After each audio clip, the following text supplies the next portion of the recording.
Bedtime Stories for Kids, Kids Stories Online, Why Can't We Be Friends?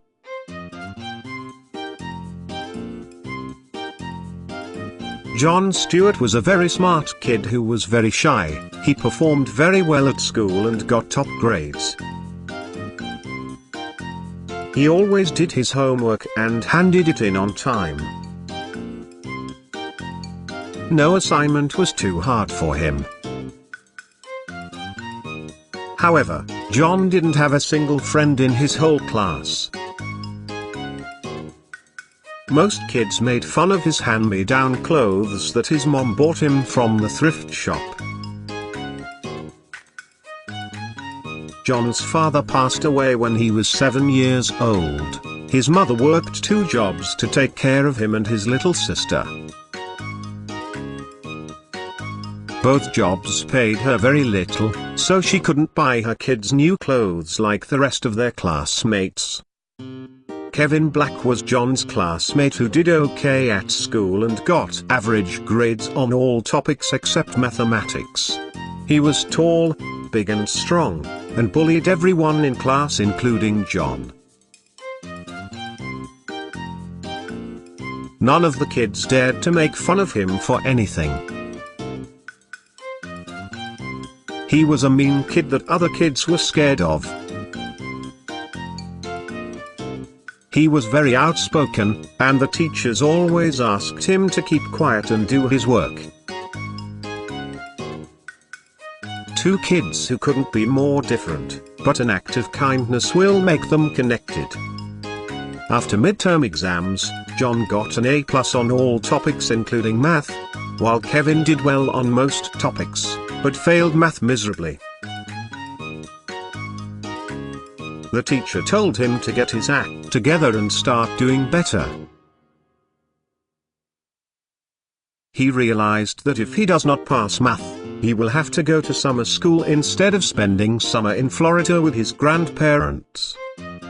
He knew he had to find someone that could help him very soon. One day while Jon was on his way to school, he saw an older lady drop what looked like a little purse out of her handbag without noticing it while walking on the other side of the street.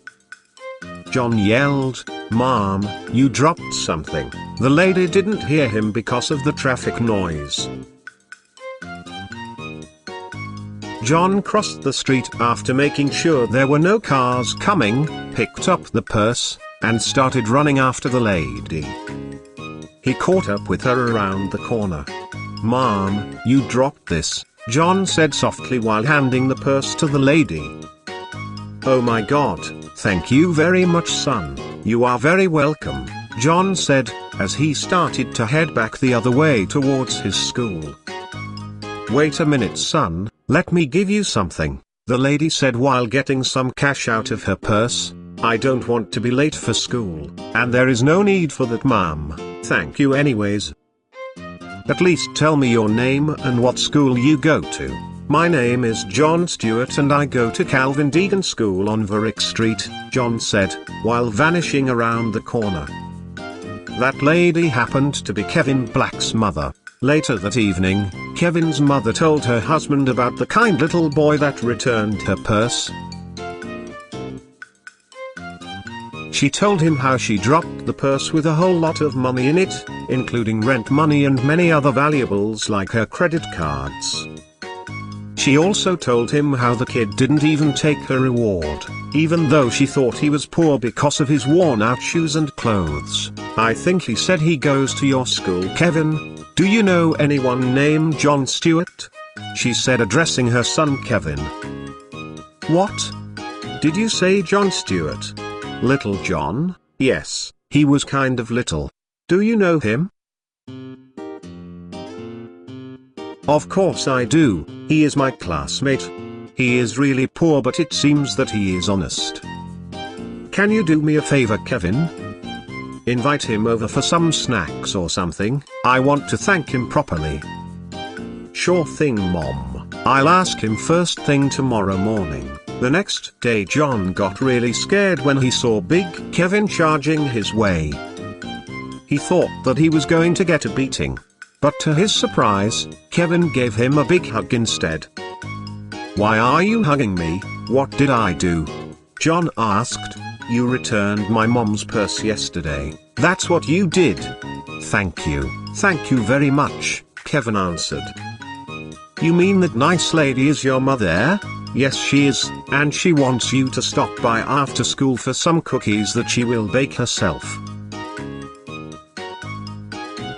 "I don't know about that. You know we get a lot of homework. I need to go home and do it." "Well, how about doing our homework together at my place? I don't know." "Come on, John, it'll be fun." "Okay, Kevin, I will do it, but I have to get my mother's permission first." After school, John and Kevin walked together to John's home to get his mum's permission. John's mom was more than happy to see him with a friend for a change. She agreed right away after asking Kevin if his parents were okay with that. Kevin confirmed that they were and gave her his address and phone number in case she needed to get in touch with John. The two kids enjoyed the freshly baked cookies and the refreshments Kevin's mom served. They did the homework together. Kevin was amazed how John explained the usually very difficult math homework and made it look so easy. From that day on, the two became best friends. No one dared to bully John anymore after knowing that he is Kevin's best friend. With John's help, Kevin passed math with flying colors and he got to spend his summer break with his grandparents in Florida. He kept in touch with John every day.